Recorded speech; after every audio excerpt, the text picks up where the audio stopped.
Hello and welcome to the first episode of Building COD MN. I'm so excited. My name is Ashley Glassell, aka Midnite. I'm here with Brett Diamond, our COO, and we're super excited today to bring you guys episode 1 of literally just building this franchise. You want to kind of like outline us and tell the people what they can expect with this podcast down the line? Yeah, so this first episode we'll be talking about how we got to this point, how Midnite came on board, and just going through the whole process of Rostermania for the last few weeks, which has been just incredibly fascinating. After this, we'll do regular podcasts. We'll bring in other staff that are coming on board. We'll definitely have the players and our coach part of a future podcast. Guests from all over the industry, and just want to share as much with you all about what we're building here and how we're doing it. Exactly. I'm super excited to just have been a part of the process, and now just to put a content spin on it and let the people like be a part of it too, almost like kind of be a fly on the wall. I guess it's kind of how podcasts go. One thing that you guys have been, super, I think, grateful for so far is just we've tried to be as transparent as we can be, obviously, with a lot of the stuff that's gone on. We've tried to bring out great content for you guys. That's not going to stop. We're kind of you're just seeing the tip of the iceberg, really, of what we're trying to do with content this year and our team. So we're really genuinely excited. Today I really want to talk about, like you said, kind of how Brett found me, and I found out about COD MN. It was instant. I was like, dude, I have to be a part of that. And then obviously we want to talk about Rostermania, how this unprecedented time in Call of Duty. And I think any sport, really, I can't think of a sport where every professional player or athlete becomes a free agent or restricted free agent at the same time. That's been crazy to deal with, and for you being new to the Call of Duty scene, I'm sure it's just been a crash course. Yeah, like you said, there's really nothing like it in sports at any level, whether traditional sports or esports, where you have the entire ecosystem of players, all unrestricted free agents, everybody dealing with the transition to a new league and dealing with new rules. And I will say, I think the group at Activision, they did a good job putting together a set of rules that was fair to everybody involved. It was fair to new teams like us. I'm not saying that we loved every single rule that we came across, but I think ultimately it was fair to new teams like us. It was fair to teams that were making the transition, and it was fair to teams that weren't. I think it was fair to the players as well. And I know they tried to look out for the players in how they built their rules.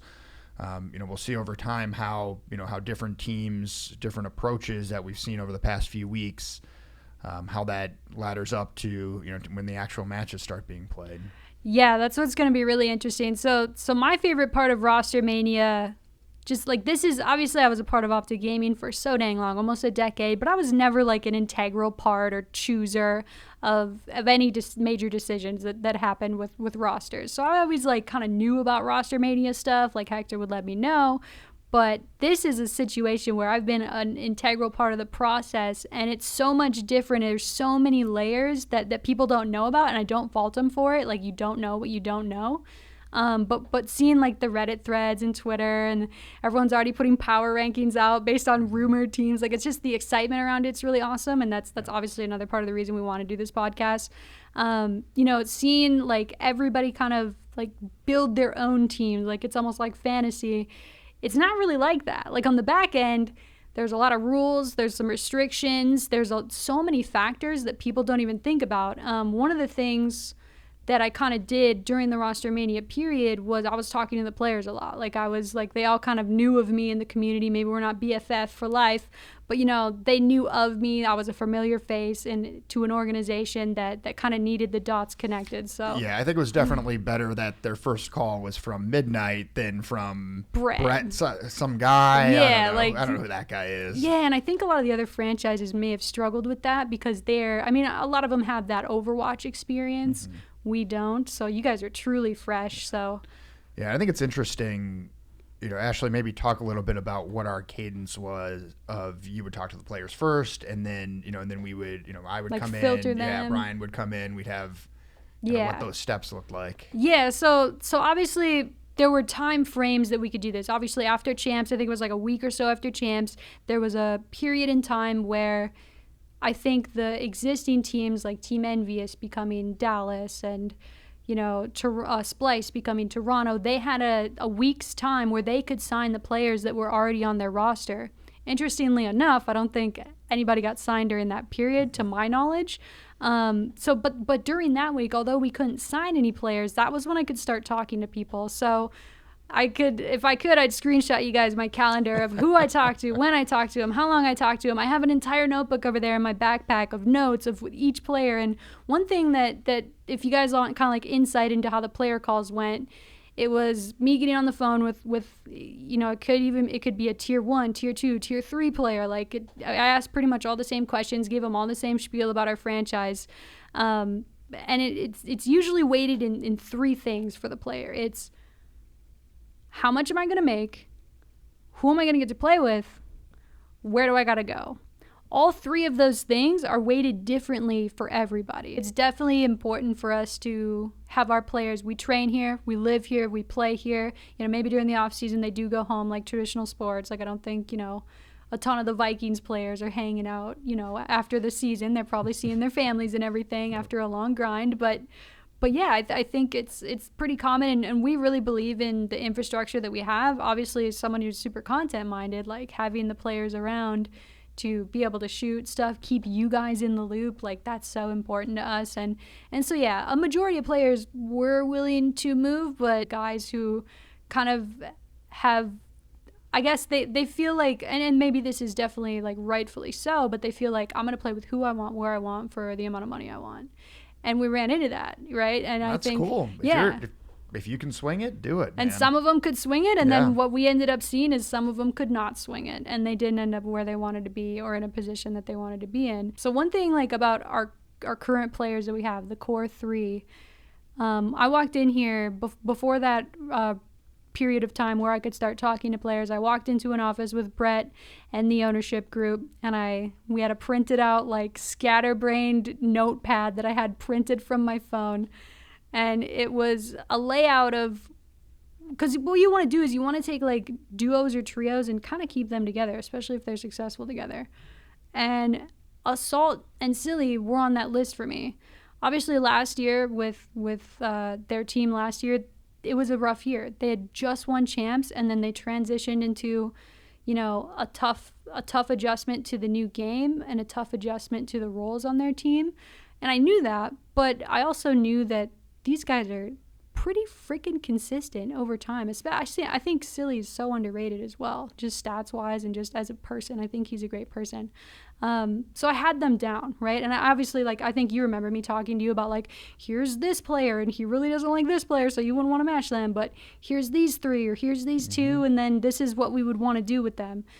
So I definitely did my homework on it and tried to get these guys up to speed. And just side note, Brett and the ownership has been amazing in the learning process with this, because it's a lot to learn. It's a crash course of I'm saying names and gamer tags that Brett's never heard of, and he's like, who? But you guys have really taken to the scene very well.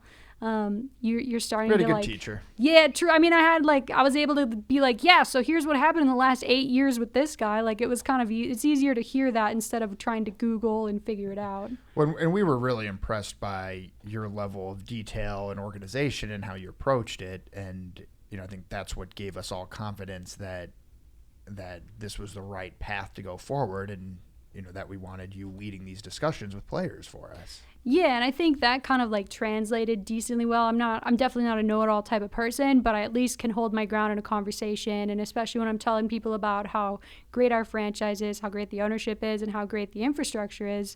Obviously, that's attractive to a lot of players. I'm not saying the other teams are never going to come out with content, but we're ahead of the content game because, number one, we want to be, but number two, the ownership believes in that, and so that's a huge part of it. And so, anyway, sidetracked. But the ownership is really taken well. When it comes to the content, we're trying to think about it as, if we were fans, what would we want to see and what would we want to hear? And even the content that we did where we're talking about the rules. For me, I'm thinking about that. If I'm a fan, I would love to nerd out on the rules for a new league, right? And if I didn't work here, I would probably have read that stuff anyway, just out of curiosity of how it works, just right? to see how it's all about to go down, yeah. right? And so we kind of looked at that too and said, hey, fans may want to hear about what's about to happen. especially because there wasn't a lot of chatter about the rules or how it was going to work with teams. And even in that first video we did, we talked a little bit about how the process might move slowly for a number of different reasons, and that's really how it played out. I mean, you're really only, it's been several weeks, and you're just now starting to get a real pace of player announcements and signing announcements and understanding where people want to go. I mean, there's been rumors for weeks on the Intel accounts of who's going where. Yeah, right. We'll see how true all that stuff ends up being. Also, so far it's been pretty accurate. Well, much love to the Intel accounts, first of all, but second of all, y'all are slow. A lot of that stuff was known, I don't know. I was shocked at how long it took them to because we signed our guys pretty quick. I mean, don't get me wrong. I'm checking that. I'm watching that account every day too, but I think every agent and every player knew those top 3 that we signed before it made its way to Twitter. It was like a solid chunk of time, but regardless, now you're gonna kill us now. Now every he's little like thing that we're trying to hide. Now it's gonna be out there the next day because we just called them out. They're like, oh yeah, we'll see the turnaround time on this, but no, it's been interesting to see like the development of behind the scenes and how long it kind of takes to get out into the general public, and just like, I mean, our team in particular, I think when you look at Assault and Silly, their stock obviously is high because a year ago they were world champions. We're like gassing them up, right? But then they have the time they did last year in Black Ops 4. It just wasn't their game. The roles on their team, the constant changes. It wasn't a recipe for success for them. So they maintained pretty much from day one. I mean, everyone tells you, hey girl, I really like you. I want to take you to prom. Don't worry. And then, you see him taking someone else to prom and you're like, oh, okay. Yeah, one thing I found interesting, there were definitely multiple players that said, yeah, Minnesota's my first choice. I want to come to Minnesota. And it was pretty clear that they were telling that to probably every team they were talking to. No, you could, and dude, this is what's so interesting is like after talking to so many of the players, like it was fascinating to me just as somebody who likes to talk to people, like hearing, because I would pretty much give like the same general like overview about our franchise and blah blah blah. Like some of the way that some of the players like approached the call was very interesting. Like some of them came in super like hard sell, like I'm gonna sell you on me, and I'm like, dude, I know like who you are. I've been here the whole time. Like maybe to like other franchises, I get that, but for the most part, like the pros I really connected well with were the people who were like not that just knew who I was, but like were comfortable talking. They were like, yeah, so this is basically it. I would kind of ask people like, I would obviously tell them about our franchise and the great infrastructure we're going to have here, the HQ, the content angle, what we're going to be able to give them, to succeed and set themselves up for that. And then I would kind of tell them, or I would ask them, like, so who do you kind of like click up with? Because one thing you guys will notice about Call of Duty is it's pretty clicky, like, especially when you're creating a roster, like, players like to play with their friends. There's definitely some friendship teams out there right now, which is okay. We'll see how it shakes out with the new game. But we weren't really trying to do that. Obviously, you do want to take like players who have great chemistry, like you want to get like a strong duo and kind of build around them, and that's what we ended up doing with Assault and Silly. So, and then when I remember the first time I talked to GodRx, I was like, he wasn't like overly like, you were high on him, but I remember you were high on him from the first conversations we had amongst ourselves. I was high on him based on his performance at Champs and his overall stats from the year. This dude is criminally underrated. I mean, it's just because like we're talking about, like he's not really in the friendship circles with a lot of these top guys yet, right? So he's such a talented guy. He's been around for a long time, but just most recently in the last couple of years, he's really been on an incline. So I'm expecting him to really be like the guy you see pretty consistently performing, especially in Search and Destroy. Last year, he was like top 2, top 3 Search and Destroy stats. That's KD, that's damage, that's everything, right? So he is just criminally underrated, man. And I think most people who really pay attention to the scene would say that. And I think he was definitely the bright spot of E6 during their Champs run. Like, obviously, it's a team game. You can't get carried in these Call of Duties anymore. I think one thing that I kind of let you guys know when you're coming in is that, in the olden days, during like Black Ops 2, Modern Warfare 3, like Ghost, like if you had one guy who was just a superstar, you were pretty elevated. Like you could get carried. Now there's 5 people on a team. the game modes are much more team based. Like you really need like a full cohesive unit. So how much of a difference does it make with it being 5v5 versus when it used to be 4v4? I think the big difference, obviously I don't play competitively. Like I play like casual, like game battles or league play. But yeah, for like a competitive, like as you're putting a team together. I think the difference is it kind of messes with the pace, especially depending on how they build the maps for the game. So the big question mark I think about the future game, Modern Warfare, is the maps. Like the maps they showed in the beta, you know, some of them were clearly made for certain game modes and whatnot. I think the most standout, like best for competitive map would be Hackney Yard. I thought that was the best map in the beta just based on design, and you kind of want you don't need all the maps to be symmetrical, but you want them to be competitively balanced so that when you're playing these objective game modes, like it makes sense. You don't feel like you're off balance depending where you spawn or not. So anyway, with 5v5 though, it makes it a little more chaotic. It makes the game like a little more fast paced, and I think like, I mean, maybe the comments can call me out on this. By all means, let's go. But I think with 5v5, it makes the pace so much stronger that like you need to play as a team. You can't just like individually go off. And one thing that I will be interested to see the difference between Modern Warfare and Black Ops 4 is Black Ops 4 was a very trade heavy game. Like the 5 players would kind of like all run at the hard point. You know, red team kills blue team, kills red team, kills blue team, and then kind of whoever like started that or gets a 2-piece during that whole exchange comes out on top of the hard point, and they're gathering that time then based on where the other team is spawning, and then they're blocking spawns and the whole thing. So I don't need to explain competitive Call of Duty to you because you've been following now for a little bit since you've explained to me a couple times. Yeah, so. definitely. I didn't get to carry Brett on the beta yet, but it'll definitely happen when the game comes out. Oh yeah. We'll have to show you, but yeah, I think like with 5v5, you know, it kind of creates a different pace for competitive. Like before, and I'm thinking like way back to Black Ops 2 days, you could get like 3 players down and like kill three of the enemy team, and then you're like, oh my god, let's go. Like we have spawns and basically map control for the next like 40 seconds. And now it's like, okay, I killed like 3 people, but there's still 2 pressuring, and oh, you got a 2-piece. Like it's just a whole different level, and I think it makes it more exciting for the viewer. As much as I love the older competitive Call of Duties, Black Ops 2 is my favorite. You know, the new style is kind of like, it makes sense, and I think it kind of helps bridge the gap between casual people as well, because it's usually 6v6. Brett, being that this was like your first ever Call of Duty Rostermania, that is so interesting to me because it was truly a roller coaster, right? Like I mentioned earlier, I wouldn't be doing my job if I didn't talk to as many players as possible. Players wouldn't be doing themselves the right service if they didn't talk to as many franchises as possible.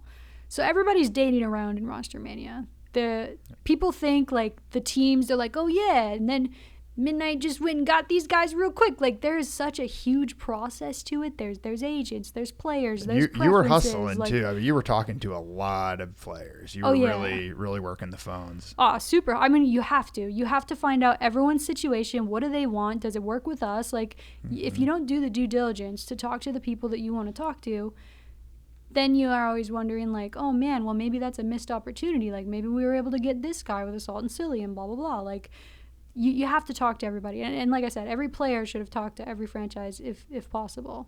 I will say I was impressed by a lot of the players that we talked to. You know, there were some players that would say, yeah, Minnesota's my top choice, and it was pretty clear that they were just probably saying that to everyone. Yeah. But there were a lot of players that I was really impressed by, like their approach to the conversation and the questions they asked, and even some players that showed a really good understanding of the rules and how it would work to put multiple players together, and how they could work with it to get the guys that they wanted to play with to the right team.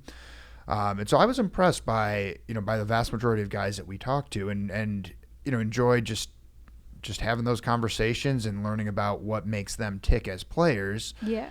And I find it's interesting.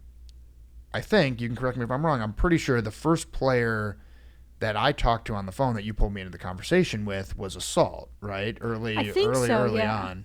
I think, well, because I knew, I knew Assault and Silly were pretty interested. They were one of the duos we were obviously interested. So I made sure to talk to them first. Like, any kind of duo that we were, like, pretty interested in, I kind of, like, prioritized them as, like, okay, I'm going to have this conversation. And then, obviously, as I'm talking to so many players, there was, like, probably I want to say a week in time where I just kind of like like, hey, I'm dating around. And they're like, no, don't worry, we're dating around too. You know what I mean? Like, they were very communicative. And in these calls, like, you could really tell who understood the opportunity in front of them based on the questions that they would ask. Like, most of the questions, and the obvious one is, where do I have to live? What do I do? And we're like, don't worry, we're going to hook you up with an apartment. It's going to be nice. Yep. And you're going to love the facility you're coming to every day. I'm going to be with a camera in your face all the time. I'm going to annoy you. No, I'm just kidding.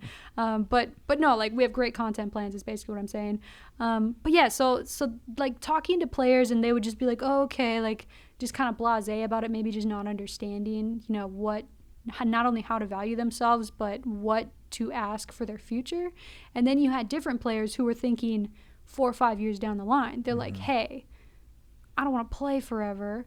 What do you got on the other end? And then, you know, that's really intriguing to us, obviously, because, you know, we want to be a grassroots team, grassroots movement. And if we fall in love with a player who ends up retiring and it fits, like, of course, we would want them to be a part of the team, right? So I think it was just really interesting to see kind of where people's priorities were and what they kind of thought about the process.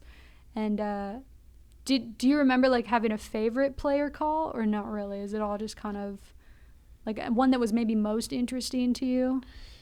Yeah, you know, I think the one that was probably the most interesting was, I probably can't say his name. Yeah. But you probably know the one I'm talking about. Because anyone who's gotten to know me through this process knows that I kind of like to nerd out on the rules. And that was, you know, I would say that was probably my value add to our player acquisition conversations was knowing the rules and understanding them. And so when we'd encounter a player that, you know, that knew the rules really well, it was always interesting to, you know, to see that they'd tapped into that. Seeing guys that had done their homework was really impressive to us. And even like the guys we do have in Silly and Assault specifically, you know, they were very professional throughout. Like I said, I'm like, hey, I'm talking to other players, dating around, whatever. And they're like, okay, cool, just let us know. And we try to be extremely transparent throughout the process, just with the players, because that's so important.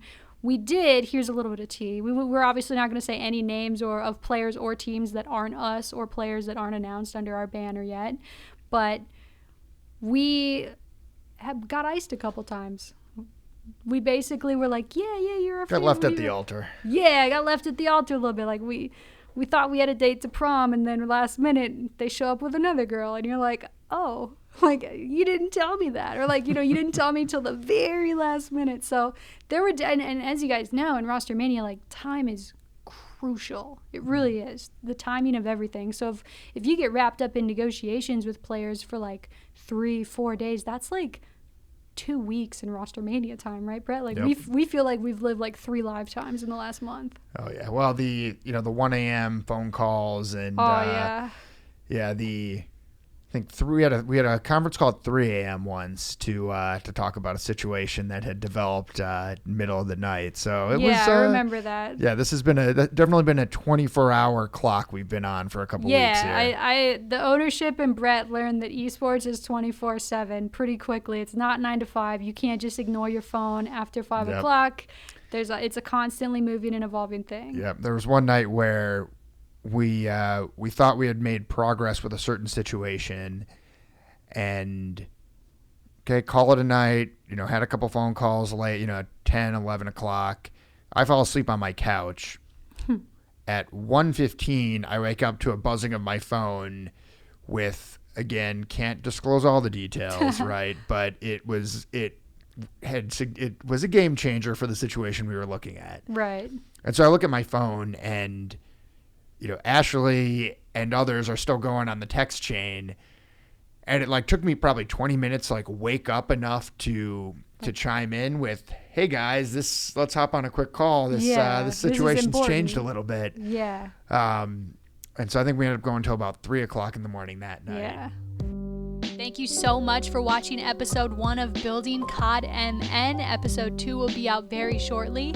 Make sure to subscribe to all of our social channels. They'll be down in the description. Follow us everywhere. More content coming soon. Thank you.